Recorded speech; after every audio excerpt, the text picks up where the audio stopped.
On Christmas Day, my son gave his mother-in-law a $53,000 diamond necklace. I got a $10 plastic flower. I didn't react. I didn't flinch. I just watched the room light up around them as if I wasn't even standing there. The living room of the Langston house was bright enough to sting the eyes. White lights wrapped around the staircase, silver garlands hung over the fireplace, and half a dozen phones were already recording. Ethan stood in the center of the room, holding a velvet box like it was a royal offering. Lydia kept her phone lifted, her smile wide, making sure every angle of the moment went online. "Go on, open it," Ethan said, presenting the box to Martha. Martha lifted the lid with slow, theatrical care. The diamonds caught the overhead lights immediately, scattering bright sparks across the walls. A few guests gasped. One woman whispered, "My goodness." Another said, "He really loves his mother-in-law." Martha held the necklace against her throat, angling it for the cameras. "He treats me like a queen," she said proudly. Ethan laughed. "Only the best." Lydia turned her camera toward him, then toward the necklace, then toward the guests. She spoke loudly, making sure her live stream picked up every word. "My husband's such a giver. He always knows how to make the women in his life feel special." People clapped. Some took pictures. I stood behind the group, my hands folded neatly in front of me. I didn't smile. I didn't move. Then Lydia turned toward me. "And for you," she said lightly. She didn't reach for the velvet. She didn't reach for anything elegant. She held out a small plastic-wrapped stem, a single bright pink fake flower with a $10 price tag still stuck to it. She didn't even bother taking it off. "Just something small," she said. "You know, something simple." A few people laughed quietly. Someone near the tree said, "That's cute." Another whispered, "Well, she's easy to please." I took the flower with both hands. The stem bent under my fingers. The petals were stiff and shiny, the kind of cheap plastic you find in discount bins. I didn't force a smile. I didn't give Lydia the reaction she wanted. I simply held the flower and let the room keep laughing. Lydia angled her phone toward me. "Come on, Mom," she said in a playful tone that wasn't playful at all. "Say something for the live stream." I met her eyes. "Plastic lasts a long time," I said evenly. People laughed again, like I had told a joke they didn't understand. Ethan raised his glass. "Mom, lighten up. It's Christmas. Say something funny." I didn't move from where I stood. "Some families last," I said quietly. "Some don't." More laughter. Forced, awkward, waiting for someone else to set the tone. No one in that room knew how to handle silence, so they covered it with noise. Lydia rolled her eyes. "It's not about money," she said, adjusting her phone again. "It's about love." I looked at the diamonds glowing against Martha's neck. I looked at the plastic flower bending in my hand. I didn't say a word. But inside, the thought was clear and sharp. If it isn't about money, why does it cost $53,000? Another camera flash hit my face. Lydia pushed closer, making sure she caught my expression on her live stream. "Smile, Mom." I didn't. Martha lifted her chin higher, admiring herself in her phone screen. "It's stunning," she said. "Absolutely stunning." Ethan kissed Lydia's cheek and pulled her close for a picture. A cluster of guests circled them, congratulating, praising, admiring. It was a performance, and they were proud of their roles. I felt the buzz of my phone in my pocket. Earlier that morning, I had received a bank alert, a withdrawal matching the price of the necklace. It came from the equity line tied to my house, a line that required my signature, my real one. I tightened my grip on the flower. The stem cracked slightly, but I didn't let it snap. I lifted my chin and watched the light from the diamond scatter across the room again. It touched everyone except me. That was fine. I remembered every detail, and I didn't forget a thing. The dining room glowed under a chandelier so bright it made every glass on the table shine like polished ice. Guests settled into their seats, still buzzing over the diamond display in the living room. Martha sat at the head of the table, her new necklace sparkling against her neck like she'd worn it her whole life. Lydia stayed close to her, phone never leaving her hand. Ethan stood behind them, soaking in the admiration. I took my seat near the end of the table. Not too close, not too far. Just where they expected me to be. Ethan lifted his wine glass. "A toast," he announced loudly. Conversations dropped. Phones angled upward. Lydia leaned into Martha, making sure the camera caught all three of them in one perfect frame. Ethan grinned. "To Christmas, to family, to the people who make life beautiful." Martha tapped her glass against his. "And to thoughtful gifts," she added, tilting her head just enough for the diamonds to catch the light again. People laughed. They always laughed when Martha said anything, as if her approval validated their presence in the room. Ethan pointed toward me. "Come on, Mom. Say something. Give us a smile." I lifted my water glass, steady and calm. "I already did." A few guests chuckled politely, unsure if they should laugh harder. Lydia rolled her eyes and whispered, "She's in one of her moods." The woman next to her leaned in and whispered back, "Maybe she didn't like the flower." They both giggled, loud enough for the table to hear. I kept my face steady, still, controlled. The waiter brought out the first course. People leaned forward, admiring the presentation. Cameras rose again. Lydia filmed the food as if it were another expensive gift. Martha noticed me looking at her necklace and smiled with thin satisfaction. "It's exquisite, isn't it?" she asked the woman on her right.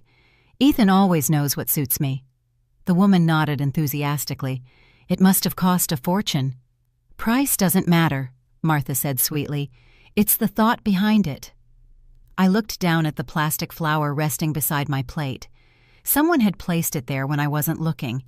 Its stiff petals shone under the chandelier, the price sticker still stuck to the stem. Across the table, Lydia raised her glass. "Mom, you haven't said thank you for the gift." A few eyes shifted toward me again. I looked at the flower, then at the necklace, then back at Lydia. "I prefer practical things," I said. The table erupted with laughter, louder this time, as if I'd made a joke on purpose. People slapped their napkins lightly against their laps. Even the waiter tried not to smile. Ethan leaned back in his chair, pleased. "See? Mom gets it. It's all in good fun." I held his gaze for a moment. "Of course," I said. He didn't hear the edge in my voice, or maybe he chose not to. The conversation jumped from one topic to another. Vacations, promotions, who had been accepted into what country club. People bragged about homes, cars, gifts, and investments. The room buzzed with status. Everything was surface-level shine. I stayed quiet, listening, watching, filing away every comment, every glance, every shift in tone. People show you who they are when they think you're irrelevant. Lydia lifted her phone again and pointed it toward me. "Mom, look here." I didn't. "Come on," she said. "Just smile a bit." "I'm fine," I said, keeping my voice even. She lowered the phone with an exaggerated sigh. "You're impossible sometimes." The room chuckled again. I reached for my water glass, and the stem of the plastic flower brushed my hand. I moved it aside, gently but firmly. Lydia noticed. "Don't lose it," she said with a smirk. "It's sentimental." I looked her straight in the eye. "It'll last. Plastic doesn't break easily." The laughter came again, but softer this time, uncertain. Ethan leaned closer. "Mom, lighten up. It's Christmas. No need to be dramatic."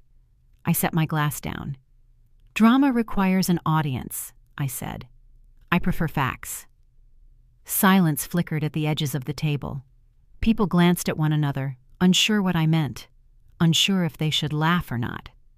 Then Martha cleared her throat, and the chatter resumed instantly. I leaned back slightly in my chair.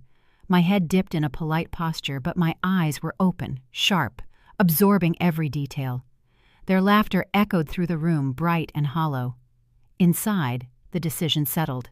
They wanted a scene. I gave them silence. The hallway felt colder than the rest of the house, quiet enough for my thoughts to fall into place. I stopped beside the long mirror. My reflection stared back at me, steady, composed, untouched by the chaos behind the dining room doors. The plastic flower rested limp in my hand. Footsteps clicked closer.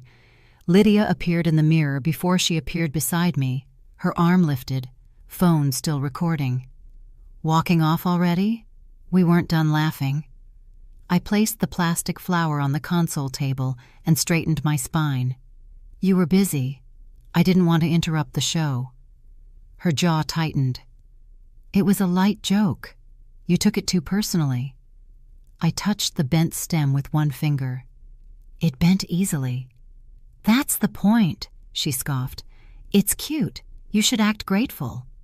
My eyes rose to meet hers through the glass. Grateful? For the gift, she pushed. For being part of the family. For being included. Included? My fingertips tapped lightly on the table. That's an interesting word. She folded her arms. Oh, come on, it wasn't that deep. My reflection didn't blink. $53,000 for your mother. $10 for your husband's mother. Tell me again how deep you want it to be. Her phone lowered a fraction. You're being dramatic. Ethan used the house equity for all of us. It's normal. The words hung there like a confession she didn't realize she made. House equity, I repeated. Lydia shifted her weight, arms tightening around her chest. An old authorization you signed years ago. Perfectly legal. Expired authorization. Her lips parted. I turned slowly, enough for her to see my expression directly. You dug through old documents. That's not, she struggled. You used my credit line for a necklace. The hallway swallowed her silence. Her throat bobbed. Ethan checked everything. He said it was fine. I stepped 1 inch closer. She didn't move. Did you check? It was already signed. You forged the part you needed. My eyes locked onto her hand gripping the phone. You were sloppy. Her fingers twitched. Her phone shook. You don't know what you're talking about, she snapped. You live-streamed the entire night. My gaze dipped to her device. Do you think your own camera would lie for you? Fear overtook her posture. Her breaths shortened. Nora, don't twist this. I'm not twisting anything. My voice remained low, calm. I'm observing. Her back touched the wall. Ethan said you'd never fight us. That's his habit, I replied. Confusing kindness with weakness. She bristled.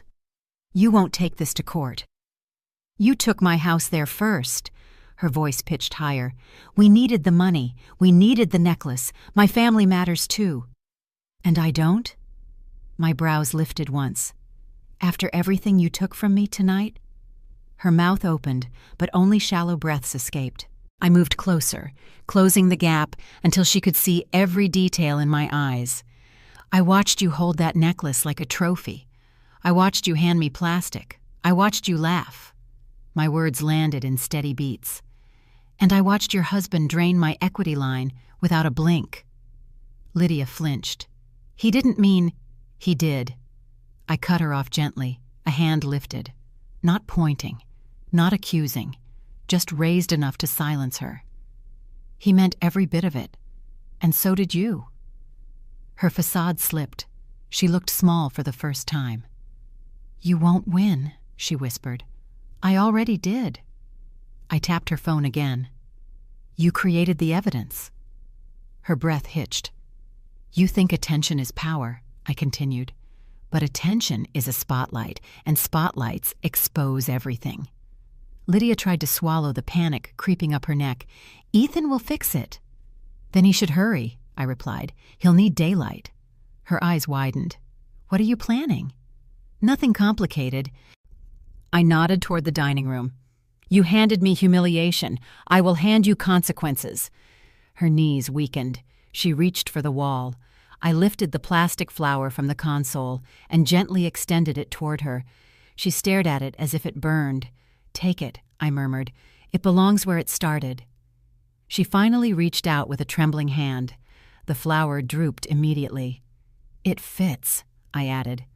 Her breath quivered. Please don't. I stepped back, letting her sentence collapse on its own. The door at the end of the hallway opened slightly from the draft. I walked toward it without another glance.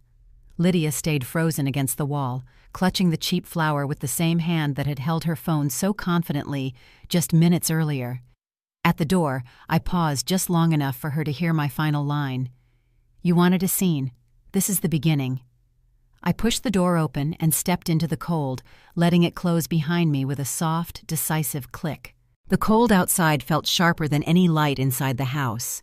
Frost clung to the brick steps. The river's dark surface barely moved. I walked toward my car, parked along the curve of the driveway, each step steady, each breath measured. Behind me, the door swung open. Ethan's voice cut through the quiet.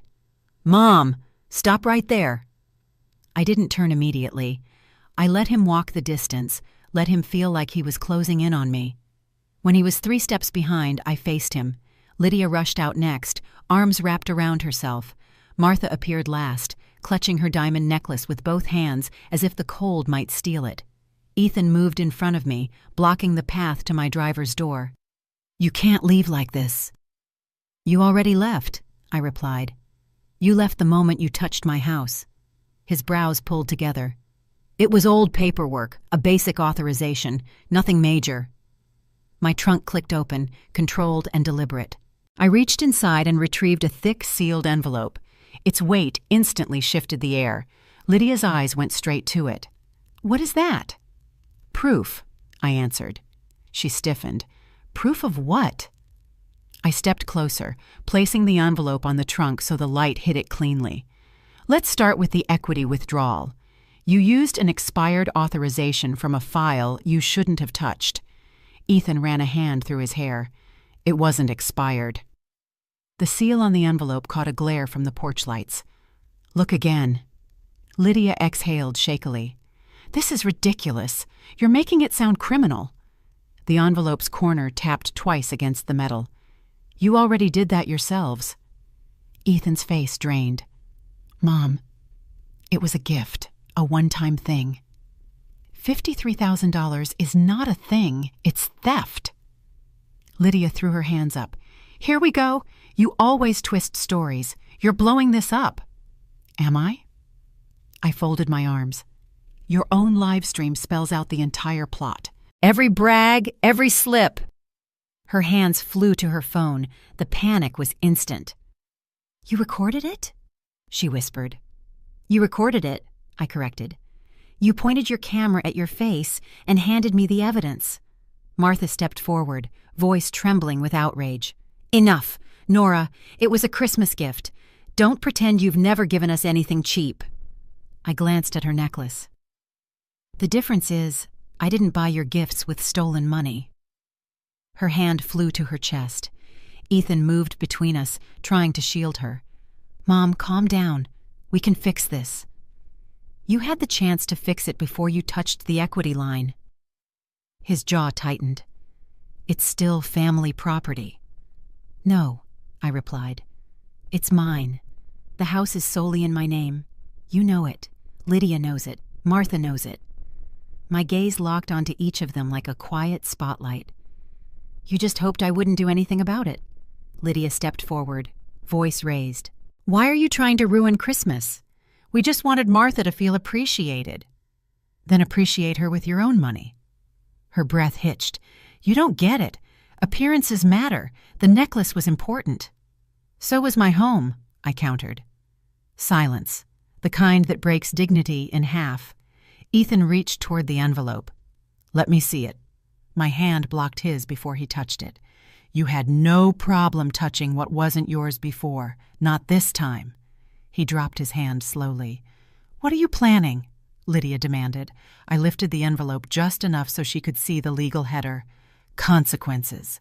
Martha stepped back. "You wouldn't dare." I already started. Ethan's breathing grew uneven.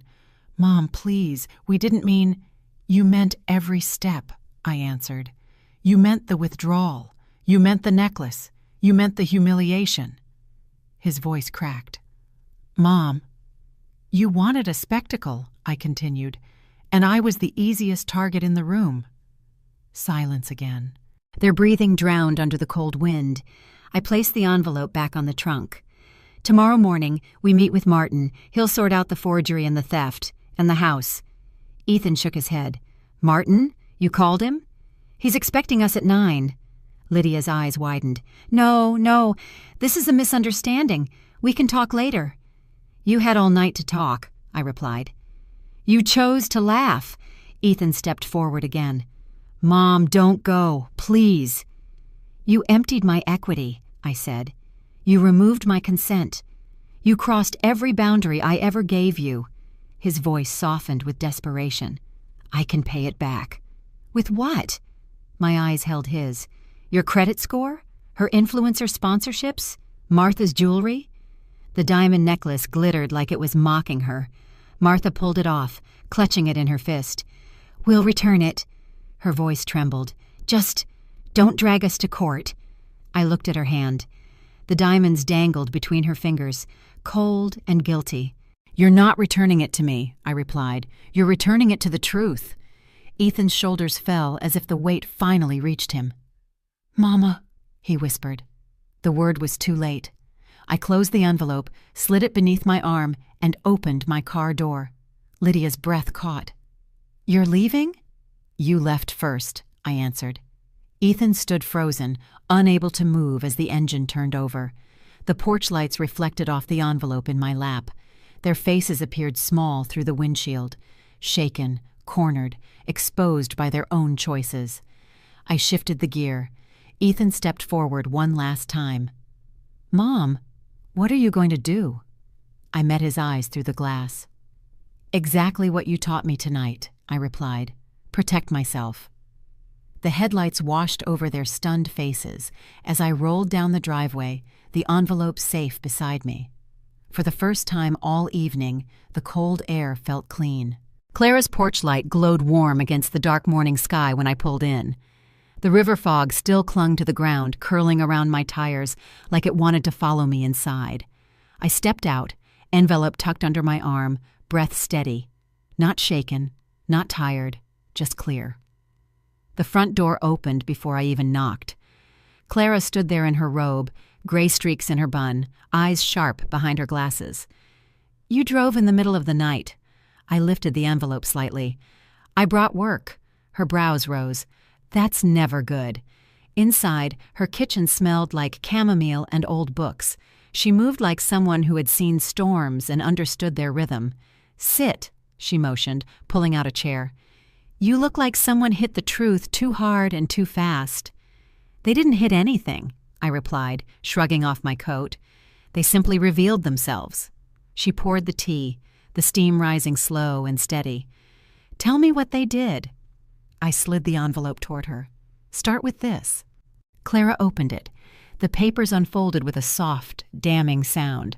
Her eyes scanned the first page, then the second. Her lips formed a tight line. They pulled from the equity?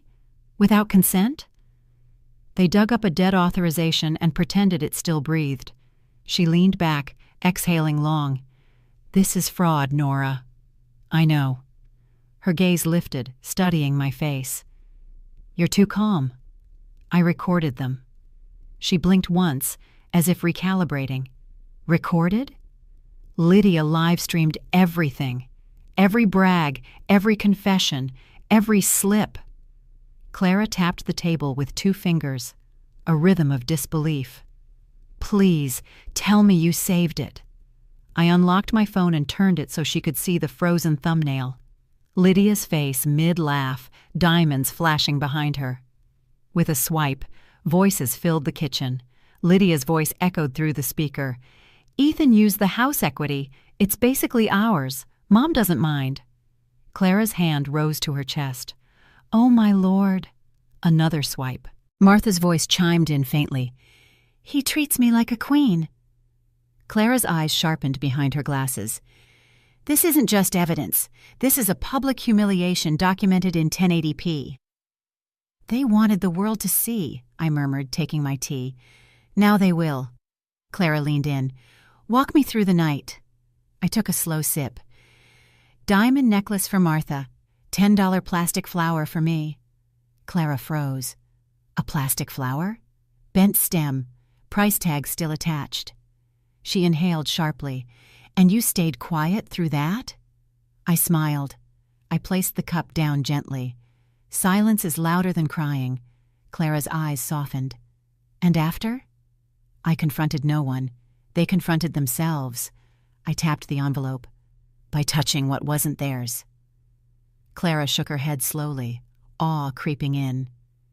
You didn't raise your voice once, did you? A raised voice ruins leverage. She laughed under her breath. You terrify me when you're like this. Good. Clara reached for the papers again. So what is your next step? I have a meeting with Martin at 9. Martin Cole? Her tone lifted. The only lawyer who reads every comma? That's why I called him. She tapped the envelope lightly. And you'll give him this. Everything. The kettle clicked off behind her, but neither of us moved. Clara's gaze narrowed with calculated interest. What exactly will Martin do? Verify the forgery, confirm the withdrawal, secure the house. Clara tilted her head. And Ethan? He'll face the consequences of touching my property. And Lydia? I traced the rim of my cup lightly. She'll learn the value of attention when it turns against her. Clara's expression shifted. Admiration, maybe pride, maybe fear. You planned this quickly. They gave me everything I needed. All I had to do was collect. Clara leaned forward, lowering her voice even in her own kitchen. Did Ethan try to stop you from leaving? He tried to reason, then to beg, then to guilt. My eyes steadied. None of it worked. Clara shook her head again. Nora Langston, you are colder than the frost on my porch. Cold keeps things clear. A long silence settled between us, not heavy, just honest. Finally, Clara folded her hands. What is the end goal? Balance, I replied. Not revenge. Her gaze dropped to the envelope. And the house? It returns to peace. And Ethan? She asked quietly. He gets exactly what he earned. Clara studied me for a long moment. You're not doing this because you're hurt. I don't act from hurt. You're doing this because they crossed a line. They crossed a deed. Clara pressed her lips together, nodding once. Then I support you. I slid the phone her direction again. Listen to this part. Another clip played. Ethan's voice, panicked. Mom, she needed the necklace. It was for the image. Clara grimaced. The image? I let the video end on Lydia's laugh. Clara placed the phone down carefully, as if setting down something poisonous. This isn't a family issue anymore. This is a legal battle they started. They'll learn that tonight was the last time they used my name without permission. Clara poured more tea, slower this time. You know, Nora, most people would have screamed, thrown something, broken down. Most people don't win. Her eyes softened with something close to admiration. You always win with paper. It lasts longer than emotions. Clara lifted her cup in a quiet toast. To the morning. I lifted mine. To clarity. The clock on her stove clicked from 6:59 to 7 o'clock, the sound crisp, like a promise.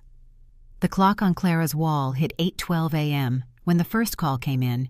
Her phone buzzed lightly on the kitchen table. Clara glanced at it. Yours? I didn't answer. My eyes stayed on the steam rising from the teacup. The phone kept buzzing. Clara leaned closer. Are you going to check it? I already know who it is. The screen lit.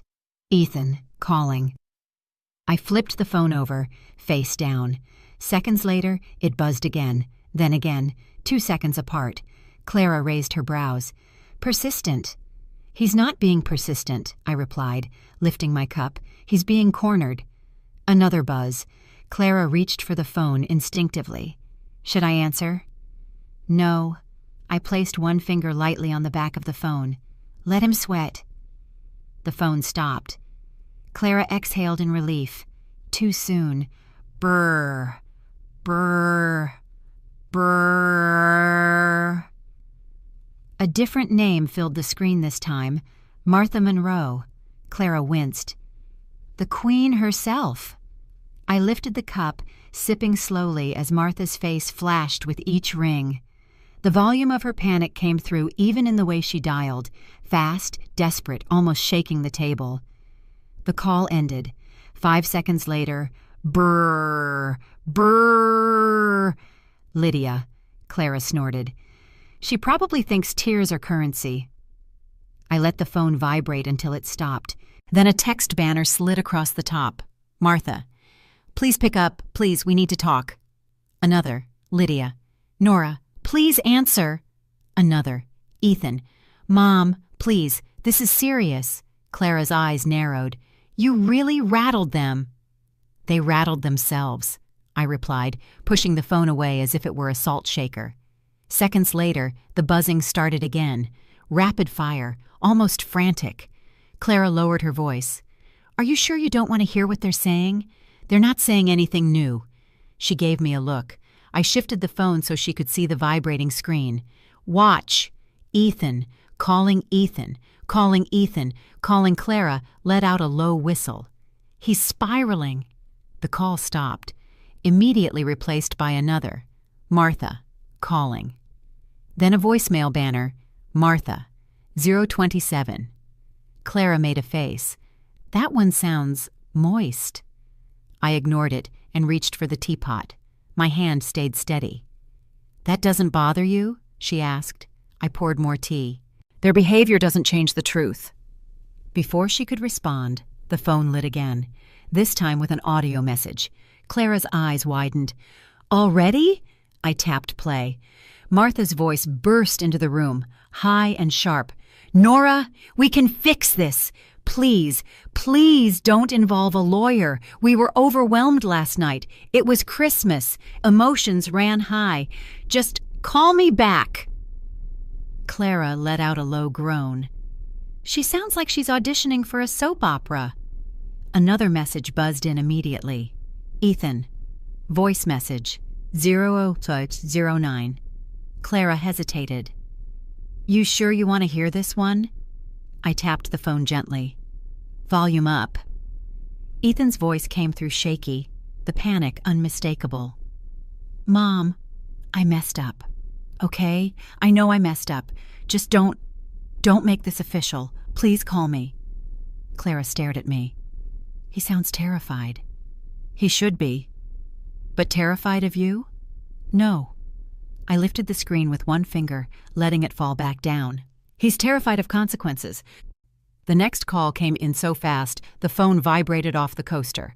Clara caught it. 50 times in under an hour, this is harassment. It's confession. Clara blinked. You're recording all these, aren't you? I tapped the small red dot on my second phone sitting quietly on the counter. Every ring, every voicemail, every attempt to manipulate. Clara's jaw dropped slightly. You started recording before the first call, didn't you? They always call, I replied. Always. Another voicemail dinged. Lydia, 041. Clara muttered, Oh boy. I pressed play. Lydia's voice cracked immediately. The performative sweetness stripped away completely. Nora, please. Ethan is losing it. Mom is crying. The necklace. We'll return it. Just don't ruin us. Please. Answer. Clara blinked at the phone like she wasn't sure she'd heard correctly. She jumped straight to begging. She always jumps. I took another sip. She just finally jumped in the right direction. Buzz, buzz, buzz, buzz. Clara counted the rings quietly under her breath. 57, 58. The phone finally stopped. Silence. Clara looked at me. They're done? No. As if on cue, brrr, brrr. Clara slapped her hand over her mouth. You're kidding. I reached forward, pressed the side button, and turned the phone off completely.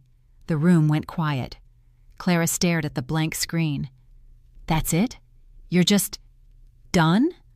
I folded the napkin beside my cup, neat, precise. They had 58 chances to tell the truth. They took none. Clara leaned back. So what now? I stood, picking up the envelope from the table. Now we go see Martin. Clara swallowed. And the calls? They'll stop when reality hits. She looked at the tea, the fog, the dark morning sky. And when will that be? I opened the door, letting the cold air in. Today. The elevator doors slid open, and the quiet hum of Martin Cole's law office wrapped around me. Everything here was sharp lines, cold air, and silence. The kind of place where truth had nowhere to hide. Martin stood by the window, reading glasses low on his nose, a stack of folders open on the table. He didn't smile. He never did when it was business. "Nora," his voice steady, "close the door." The lock clicked behind me. He studied my face for half a second. "Rough night?" A breath left my lungs. "You could say that." He motioned toward the chair. "Sit. Start from the most important point."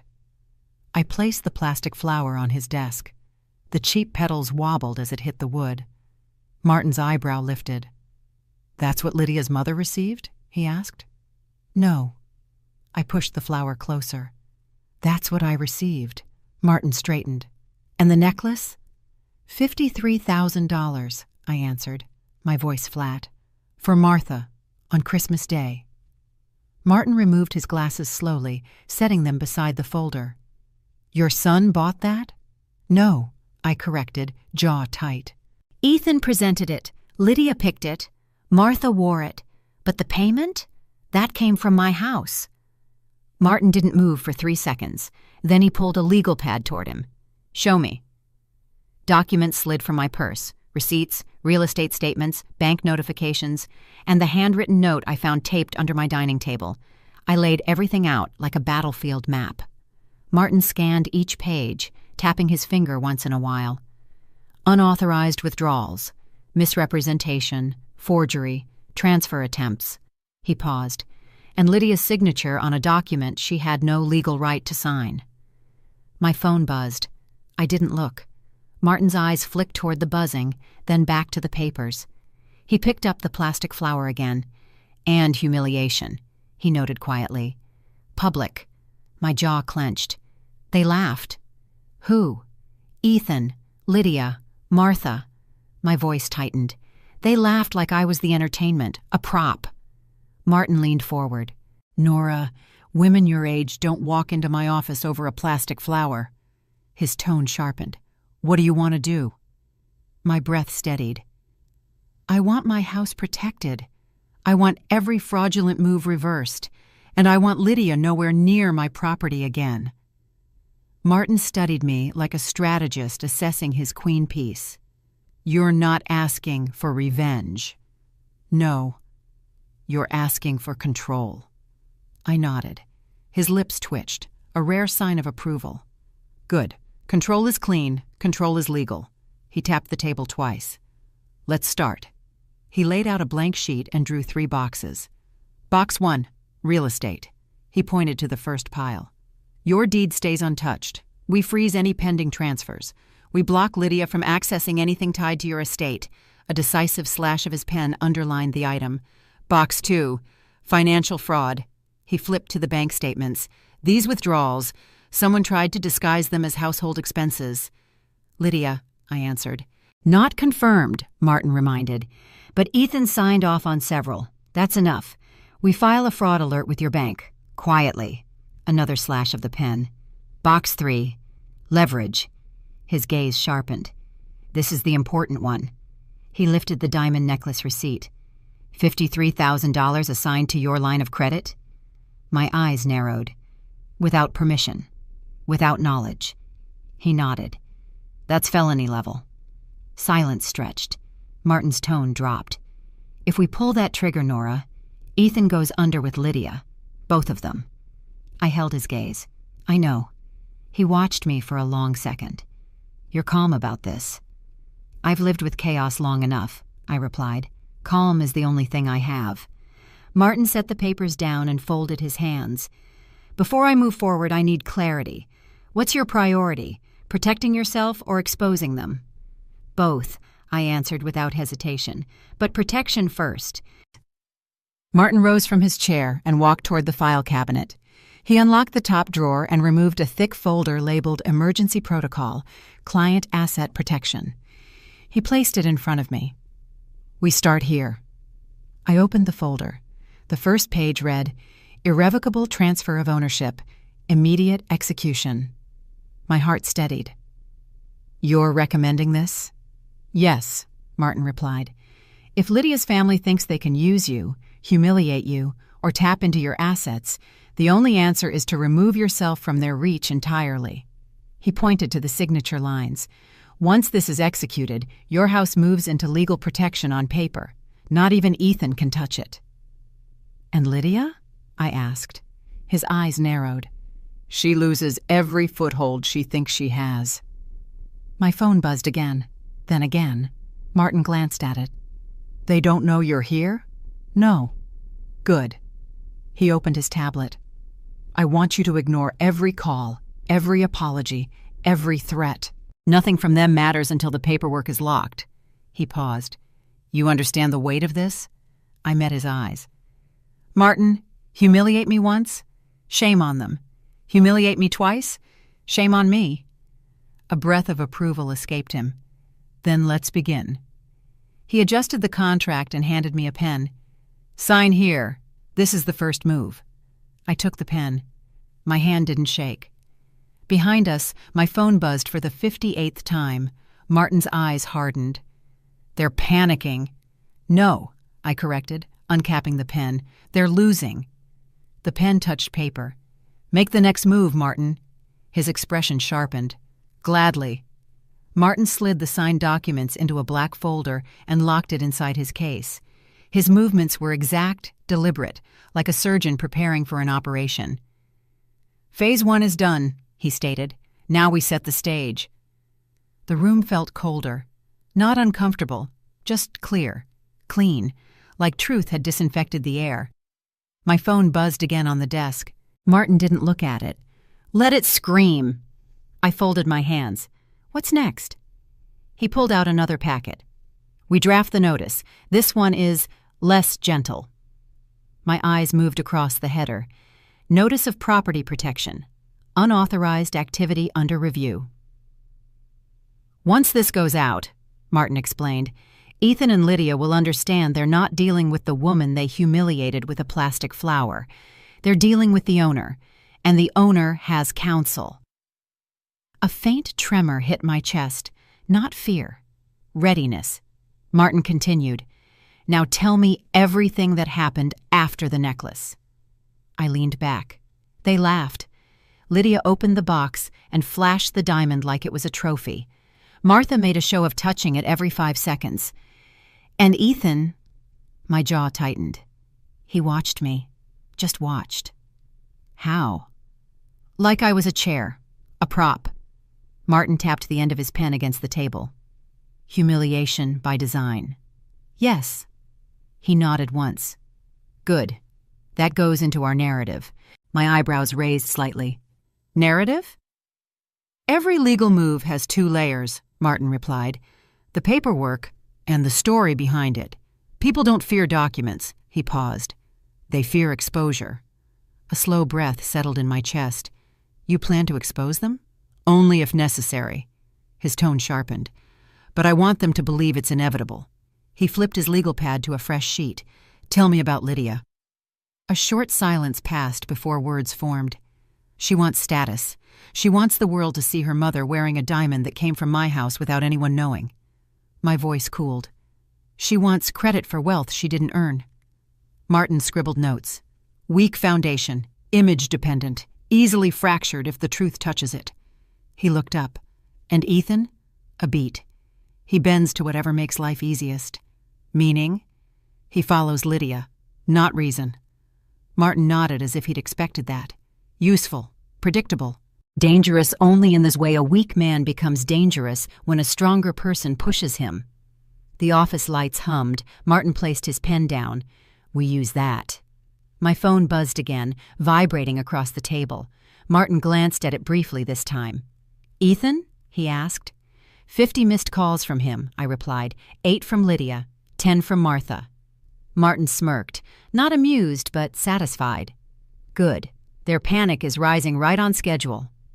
He stood, walked to the window, and looked out at the downtown skyline. They're desperate because they sense you aren't bending anymore. I joined him near the window. The city looked steady, practical, unmoved. They want control, he continued. Tonight we show them they don't have any. How? I crossed my arms. We give them a meeting. My eyes narrowed. A meeting? He nodded. A controlled one, on your terms, in your space. My home? I asked. No, he responded quickly. Never give desperate people proximity to your property.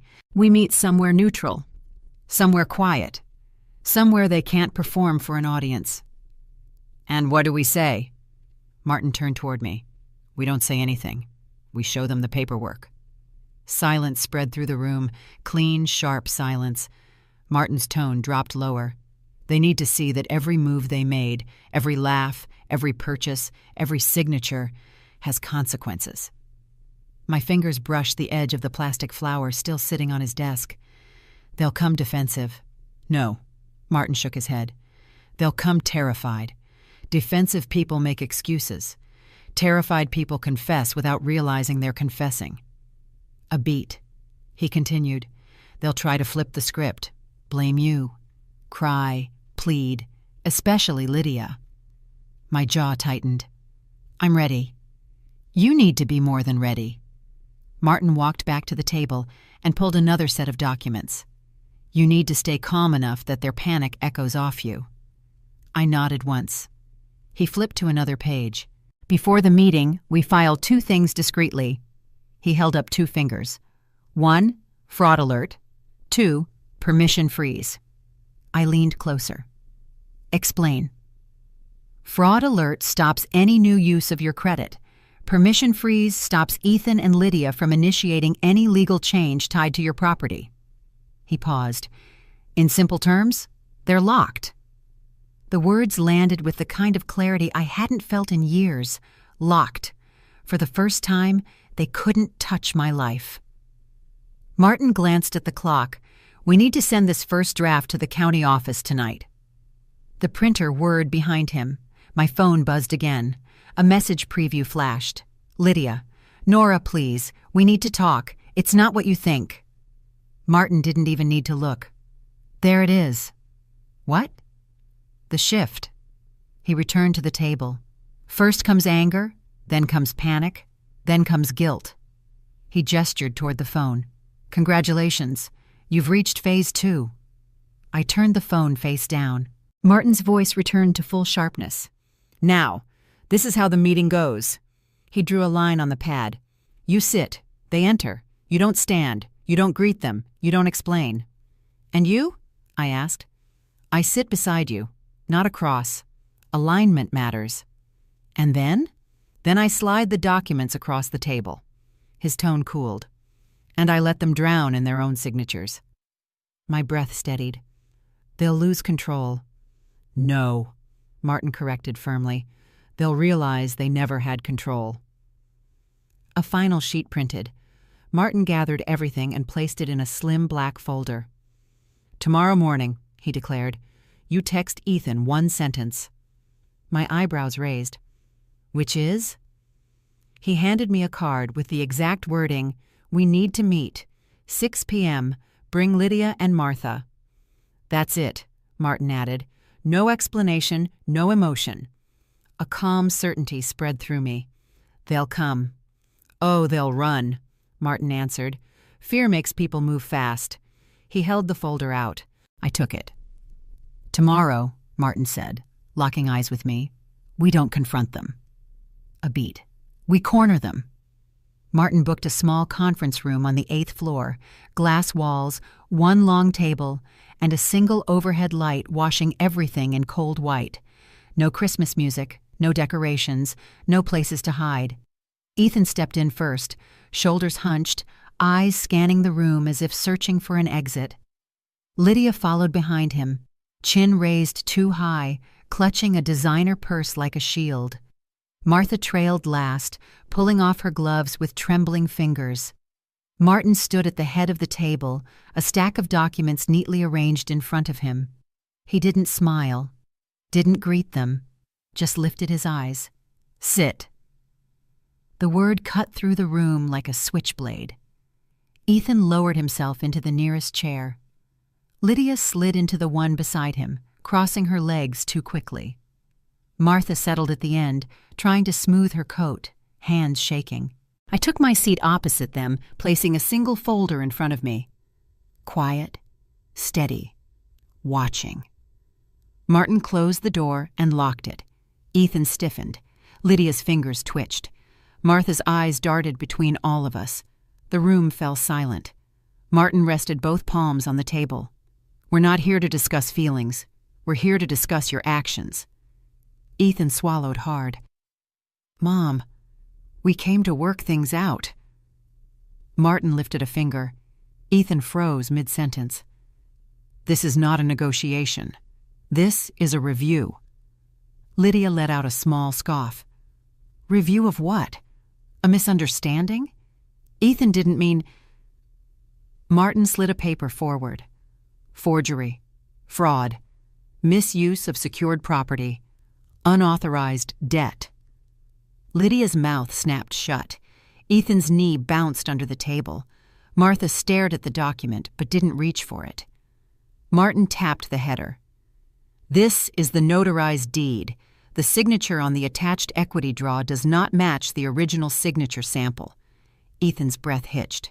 It was an emergency. My chair didn't move, but the air around me did. Cold, controlled. Martin continued, voice flat. Emergencies don't include luxury purchases. Lydia bristled. The car was a gift. For whom? Martin's gaze sharpened.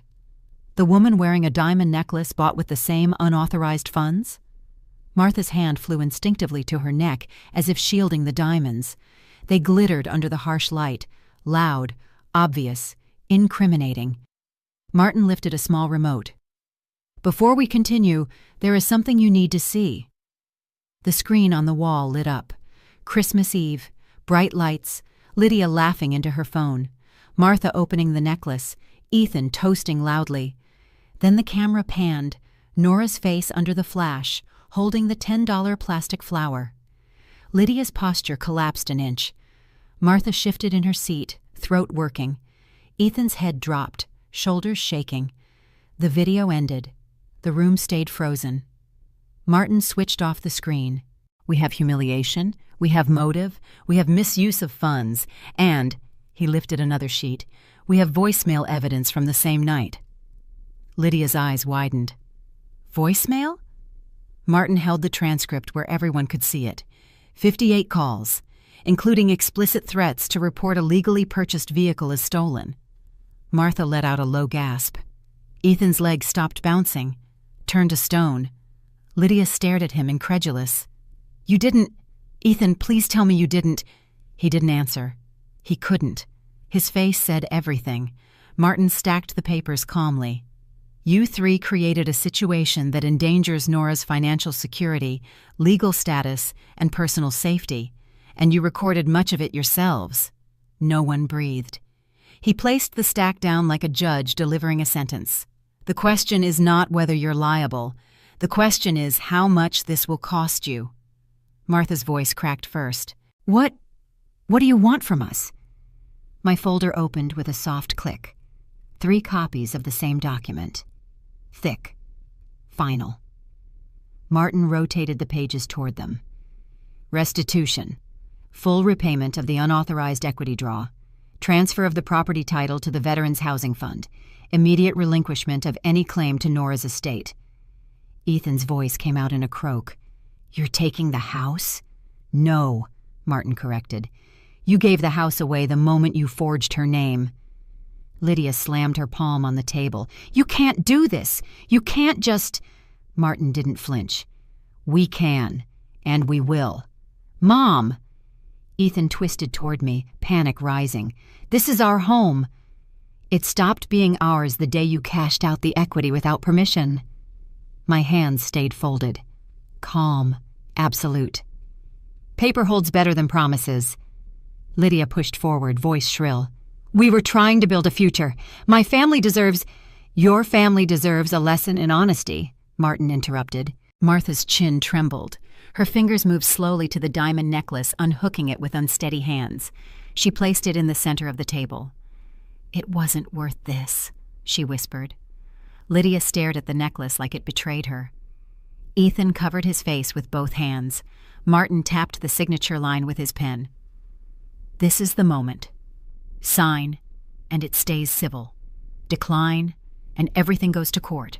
The video, the calls, the forged signature, the financial records, all public." No one moved. Silence thickened until Ethan broke, shoulders slumping. His hand reached for the pen. Lydia grabbed his wrist. "Don't you dare!" He pulled free. The pen touched paper. A single stroke. Another. Then the final one.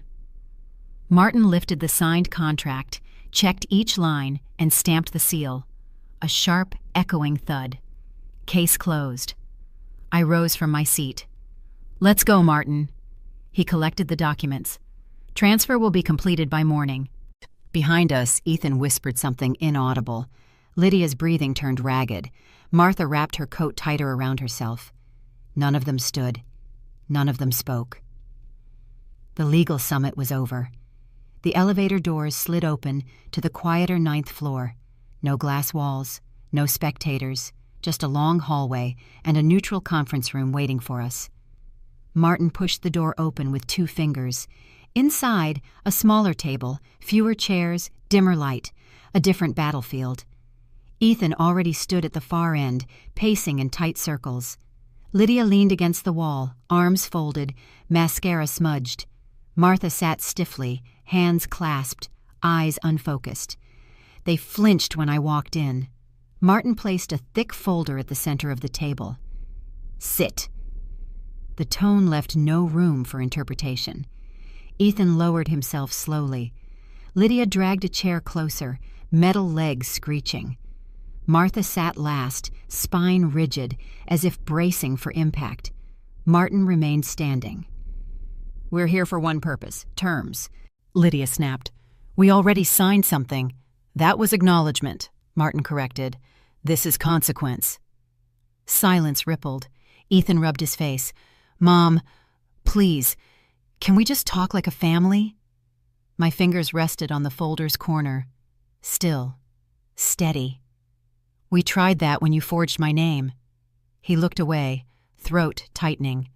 Martin slid 3 sets of documents across the table, one for each of them. The pages fanned out like a clean ledger waiting to be marked. Martha blinked rapidly. "What is all this?" "Resolution," Martin replied.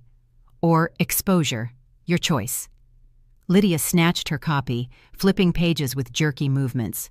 "This is insane. House transfer? Repayment? A compliance audit?" Her voice pitched upward. "This is punishment, not negotiation." Martin didn't blink. "Your actions dictated the terms." Ethan leaned forward, knuckles white. "Is any of this reversible?" I lifted my eyes to him. "Only by signing." He froze, breath catching. Martin tapped the first page. Line 1. Full repayment of the unauthorized equity draw within 90 days. Ethan's face drained. 90? We don't have... That is not Nora's concern anymore. Lydia choked out a nervous laugh. "You can't be serious. We can't pay back that much." "You should have considered affordability before using someone else's credit," Martin replied. Martha adjusted her coat. "There must be another way." "There is," Martin answered. "Public proceedings."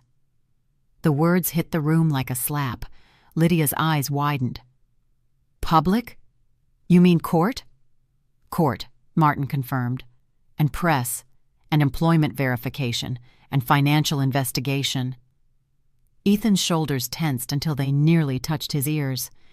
Lydia shot forward. "We have a child. We have reputations. You're threatening to ruin us." Martin's stare was cold. "Your choices already did that. Nora is simply offering a path that avoids further damage." I reached into my folder and placed a single sheet on the table. The room stilled. It wasn't a threat. It was a record of the forged signature, side by side with the real one. Lydia pressed a hand to her chest. "This could get him arrested." Ethan's breathing hitched. Martin answered plainly. Correct. A long, low exhale escaped Ethan's lips as he sagged into his chair. Lydia turned on him. How could you be so stupid? Why didn't you ask me? Why didn't you tell me? His jaw clenched. You told me to get the necklace. You said your mother deserved something nice for Christmas. That doesn't mean you should have stolen someone's house to do it. Martha flinched at the word stolen. Ethan's hands shook. I thought I could fix it before she ever noticed. You didn't, I answered. His gaze locked with mine, raw, lost, and terrified. Martin tapped page 2. Line 2. Immediate relinquishment of any claim to the Langston property, past or future. The title will legally belong to the Veterans Housing Fund. Martha murmured, So the house is gone? You gave it away, Martin replied, without softness. Ethan stared at his copy, lips pressed tight. And if I don't sign? Martin folded his arms. Then we proceed with criminal charges. Lydia shot up from her chair. You can't put your own son in jail. My voice came smooth, untouched. I'm not putting him anywhere. His actions placed him here. Ethan's eyes glistened, not with tears, but with the realization of consequences catching up. Martin tapped the last page. Line 3. Cease and desist on all contact. No calls, no threats, no messages. Violations will result in immediate filing. Lydia's jaw dropped. No contact? At all? You lost that privilege, Martin replied. Martha's voice cracked. Nora, please. We're family. My hands remained folded. Families don't use each other's names to sink themselves into debt. A beat. 2. Then Martha reached up slowly and unclasped her coat, revealing an empty neckline.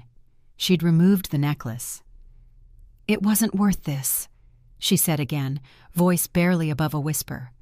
Lydia stared at her mother as though seeing her for the first time. Ethan reached for the pen with fingers that kept slipping. Lydia grabbed his wrist.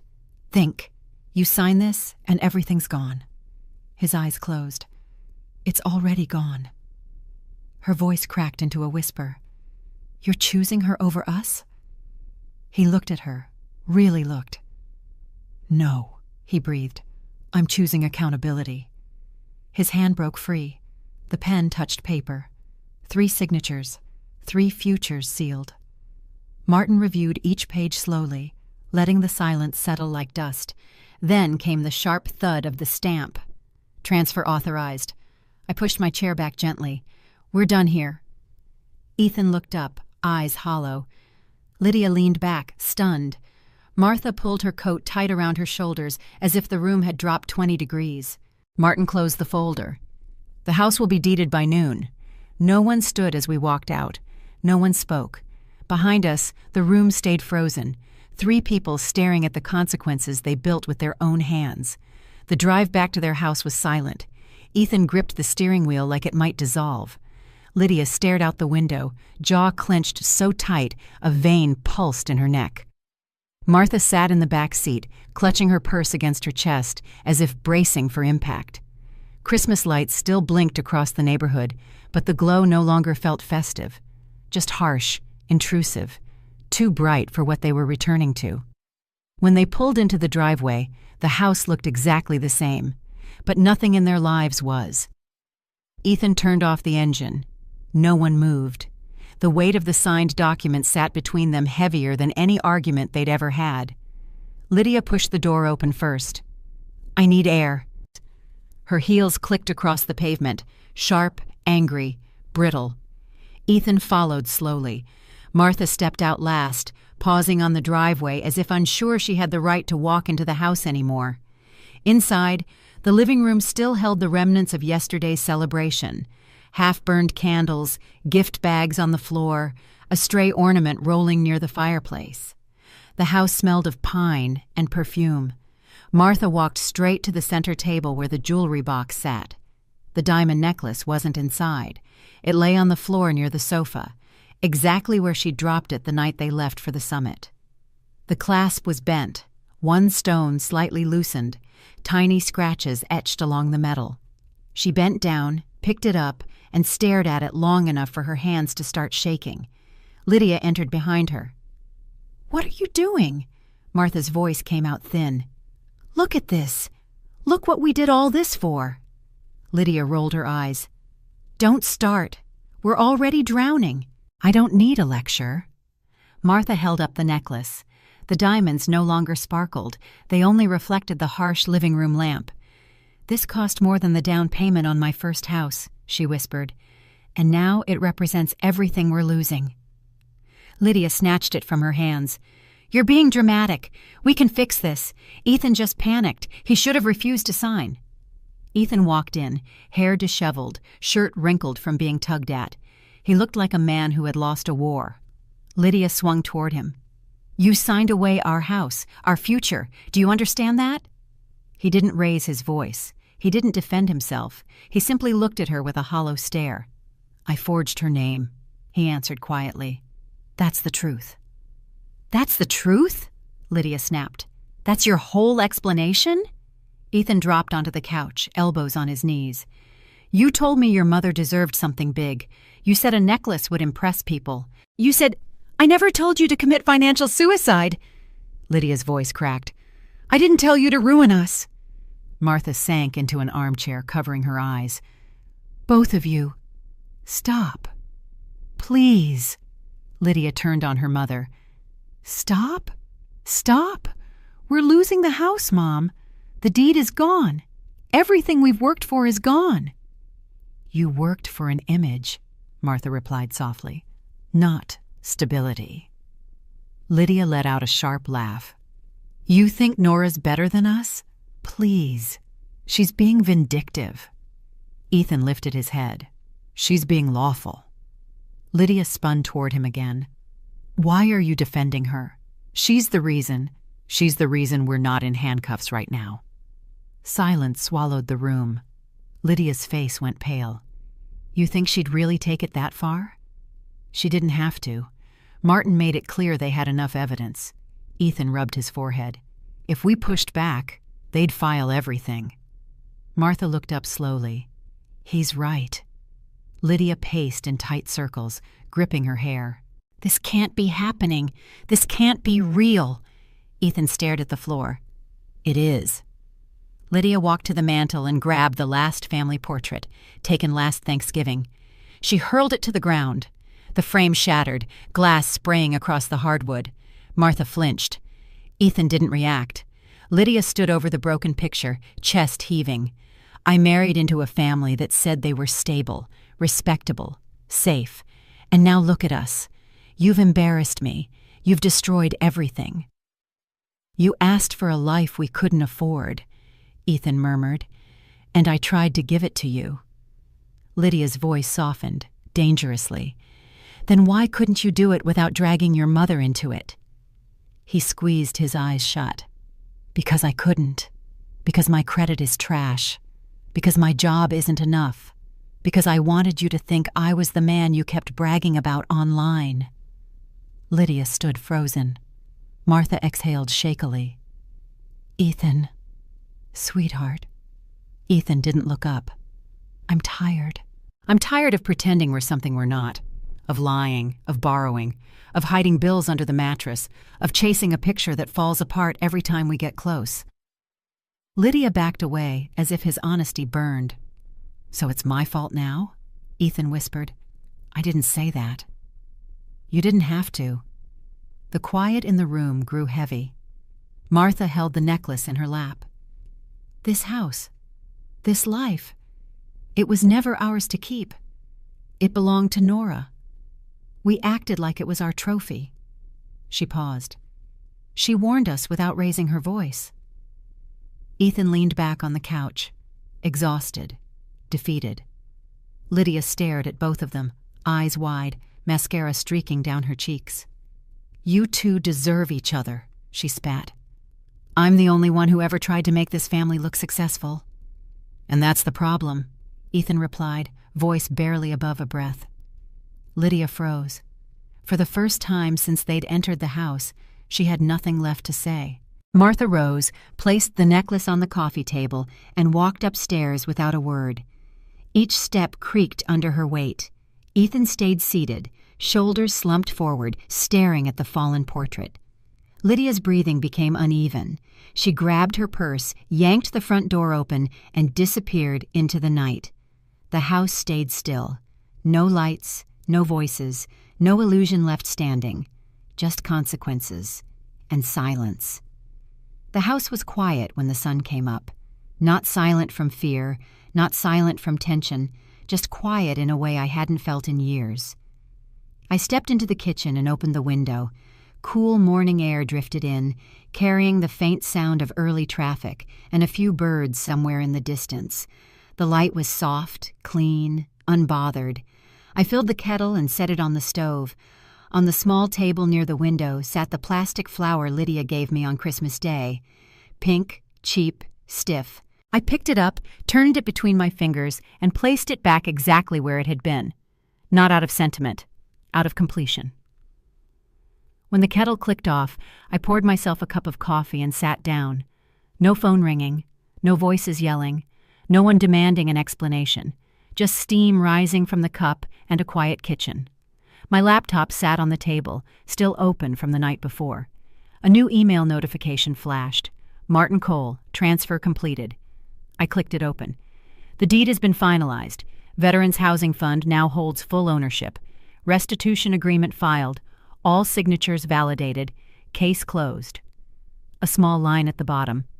You handled this with dignity. If you ever need anything, call. I leaned back in my chair. The tension that had lived in my shoulders for weeks finally loosened. My breath came easier. The second email arrived a moment later. Clara. Checking on you. Coffee later? Proud of you. A smile tugged at the corner of my mouth. The morning light shifted across the table, catching the plastic flower and casting its tiny shadow across the wood. It didn't look insulting anymore. Just small, harmless. Exactly what it was. I lifted my cup. The warmth settled into my hands. Last night's images flickered faintly in my mind. Ethan's slumped posture in the conference room, Lydia's frozen shock, Martha's trembling hands holding the damaged necklace. I didn't feel triumph. I didn't feel guilt. Just clarity. Some lessons arrive loudly. Mine arrived quietly, with signatures, timestamps, and documents that could not be argued with. The hallway clock ticked once, twice. The sound was steady, reassuring. I opened a blank document on my laptop, a short note for Clara. They gave me a $10 flower. I gave them a $3 million lesson. Not cruel, just true. I saved it. Closed the laptop, took another sip of coffee. A soft knock came at the door, 2 taps, familiar and light. Clara's way of announcing herself without intruding. I stood and opened the door. Clara smiled, holding her own travel mug.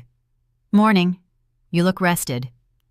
First time in a while, I answered. Her eyes drifted to the plastic flower on the table. You kept it. For now. I shrugged lightly. It reminds me how far they went, and how far I've come. Clara nodded, stepping inside and setting her mug down. Martin texted me. Everything's wrapped up. It is. You okay? I'm peaceful. And I meant it. We sat together in the kitchen, 2 older women who had lived long enough to understand that peace rarely comes from winning an argument. It comes from closing the door on chaos.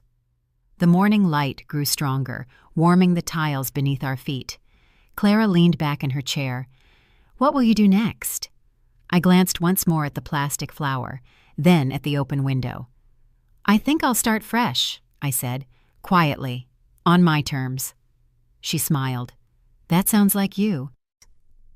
I finished the last sip of my coffee, stood up and placed the plastic flower inside the drawer, not thrown away, not displayed, just stored, exactly where past mistakes belonged.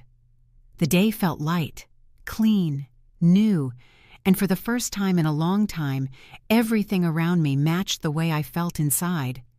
Peace, not property. That's what I own now. When I look back at everything that happened, I realize something simple. Peace doesn't come from winning an argument or proving a point. It comes from choosing yourself, quietly, firmly, and without apology. I didn't raise my voice. I didn't fight in the way they expected. I chose clarity. And clarity gave me peace. And if you're still listening right now, maybe you understand that feeling too. Thank you for spending this time with me. It means more than you know. If this story spoke to you in any way, feel free to leave a comment and tell me where you're watching from. I always enjoy reading your messages. And if you'd like to hear more stories like this, stories about strength, family, and quiet justice, go ahead and hit like and subscribe. It helps this little community grow. Take care of yourself today, and I'll see you in the next video.